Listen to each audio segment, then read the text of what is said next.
Helo, Mrs Poole sydd yma, a fi sydd wedi bod yn addysgu eich plant chi ym mlwyddyn 5 yn ystod y hanner tymor cyntaf.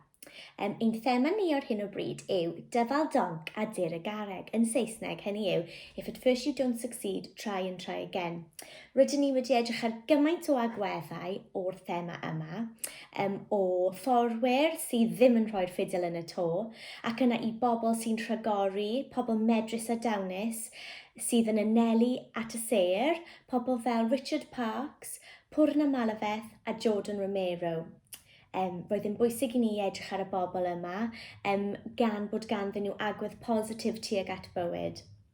Felly yn gyntaf, prif ffocws o'r ysgol, i ddweud y gwir ar ddechrau'r flwyddyn oedd lles, roedd Mrs Parry yn awyddus iawn i sicrhau fod ein plant ni yn hapus yn yr ysgol. Felly, dyfeisiodd Mrs Parry rhywbeth o'r enw lles fore llun a lles prynhawn Gwener. Felly pob bore dydd Llun, mae eich plant chi'n dod mewn i'r ysgol a mae ganddyn nhw'r cyfle i ymlacio, trafod eu teimladau a wneud pethau hollol creadigol pob bore fel eu bod nhw'n barod am wythnos o waith gyda ni. Felly rydyn ni wedi edrych ar pethau fel Zentangle, dylunio pethau patrymau, Manwyl yn gwrando i gerddoriaeth clasurol i ymdawelu rymenydd, creu dawns doniol i ganeuon Gymraeg, felly roedd gan y plant llais eu hunain wedyn i ddweud beth hoffen nhw wneud i ymdawelu neu ymlacio ar ddydd Llun a dwedon nhw bod nhw eisiau creu dawns doniol. Felly dyna be wnaethon ni, i sausage beans a chips neu coffi du, os dwi'n cofio'n iawn. A wedyn rydyn ni'n archwilio ein teimladau, siarad am ein teimladau, siarad am ein perthnasoedd o fewn y dosbarth, gwneud cwisiau hwyl, myfyrio ac anadlu wrth gwneud Relax Kids. Nawr, yna, ar ôl i plant neu lles fore llun, maen nhw'n barod am wythnos o waith. Felly yn Gymraeg, edrychwn ni ar rhywbeth o'r enw y box, ac o'r literacy shed, gwylio ni clip o ddyn oedd yn mynnu cyffwrdd y box, ac edrychwn ni wedyn ar drachwant a pobl sy'n barus yn y byd a y gwahaniaeth rhwng angen ac eisiau.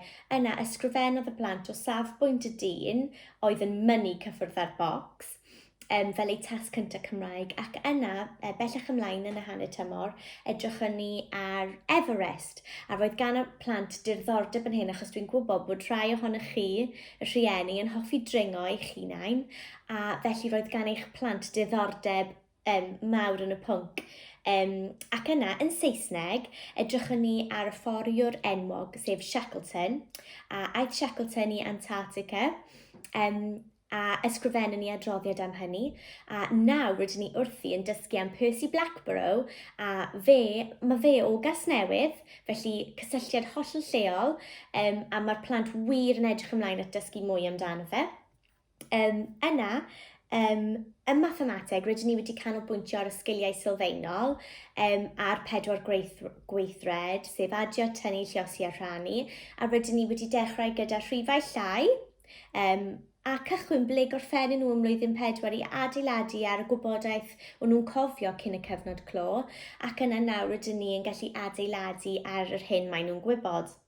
Ac yna ymarfer corff, rydyn ni wedi ffocysu ar sgiliau pêl-droed yn bennaf, a nawr rydyn ni'n gwneud ychydig bach o rygbi, a dyfeisio dawns ein hun i Scrooge yn barod ar gyfer y cyfnod Nadolig.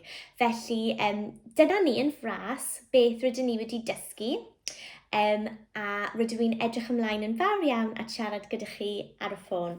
Hwyl fawr!